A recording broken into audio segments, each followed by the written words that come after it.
आज आपण कोरियन भाषेत हवामानाबद्दल बोलणे शिकणार आहोत। कोरियनमध्ये आज हवामान कसे आहे असे विचारायचे झाल्यास ओनल नल्शिगा ओत्तोक्के देयो असे म्हणतात। ओनल नल्शिगा ओत्तोक्के देयो, बाहेर खूप उष्णता असल्यास नोमू तोप्तायो असे म्हणता येईल आणि थंडी असल्यास नोमू चोयो म्हणजे खूप थंड आहे। सोपे आहे ना? ओनल नल्शिगा नोमू चोयो।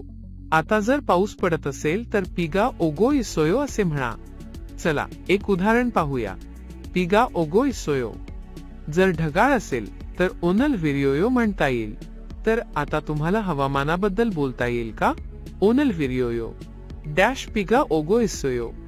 कोरियन भाषेतील हवामानाबद्दलच्या या नवीन शब्दांसह आता तुम्ही कोरियन लोकांशी सहज संवाद साधू शकाल। अधिक व्हिडिओसाठी आमच्या चॅनलला सबस्क्राइब करा। हवामान, कोरियन भाषा, मराठी, कोरियन शब्द, कोरियन वाक्ये, संवाद, उष्ण, थंड, पाऊस, ढगाळ